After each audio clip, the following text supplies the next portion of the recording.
अंबर के चले जाने के बाद आसिफ अब पूरी तरह से टूट चुका है। उसके बेटे उसे बहुत हौसला देने की कोशिश करते हैं, लेकिन आसिफ को कुछ समय नहीं आ रहा कि वो अपनी जिंदगी बाकी अंबर के बगैर कैसे गुजारेगा। पहले ही सब फबीहा की मामा की तरफ से बहुत परेशान थे। उन्हें डर था किसी वक्त भी उनकी मौत की खबर आ सकती है, लेकिन अंबर की इस तरह अचानक मौत सबको हिला के रख देती है। सब बहुएं मिलकर फैसला करती हैं कि अब हमें मिलजुल के एक साथ रहना होगा, क्योंकि अंबर की यही ख्वाहिश थी कि उसके सारे बच्चे एक साथ हंसी खुशी जिंदगी गुजारें।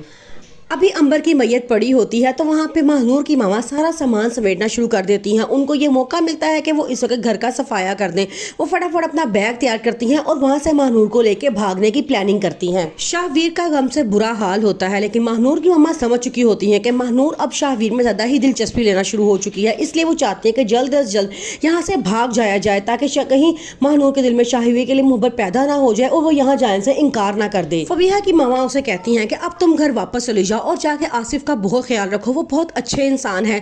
बीवी के चले जाने का गम कोई आम गम नहीं होता, तुम्हें उनका बहुत ख्याल रखना है। फबीहा कहती है कि आप बिल्कुल फिक्र ना करें, वहाँ पे महक और ईमान उनका बहुत ख्याल रख रहे हैं, यहाँ पे मुझे आपका ख्याल रखना है, क्योंकि यहाँ आपकी तबीयत भी बिल्कुल भी ठीक नहीं है। महानूर और उसकी मामा एक धोखेबाज औरतें होती हैं। उनका मकसद लोगों को लूटना और वहां से भाग जाना होता है। वो अपनी बेटी को बार बार इस बात की तलकीन करती हैं कि तुम शाहवीर से मोहब्बत पैदा ना करो, क्योंकि हमें यहाँ पे ज्यादा देर नहीं रहना, हमें सिर्फ इस घर का सफाया करना है और यहाँ से भाग जाना है। इस मौके पे भी महानूर और उसकी मामा बहुत खुश हैं। अब महानूर की मामा फैसला करते हैं क्यों ना आसिफ के साथ शादी कर ली जाए, उनको अपनी बातों में लेके आया जाए ताकि इस घर की मालकिन बन जाए। लेकिन महानूर उन्हें डांट के चुप करवा देती है और कहती है कि मामा आप इस मौके पे किस तरह की बातें कर रही हैं।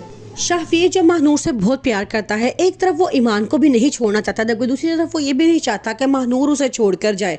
ईमान से वो कहता है कि मैं तुम्हें नहीं छोड़ना चाहता, मैं चाहता हूँ कि तुम्हारे और अपने बेटे के साथ ही जिंदगी गुजारूं।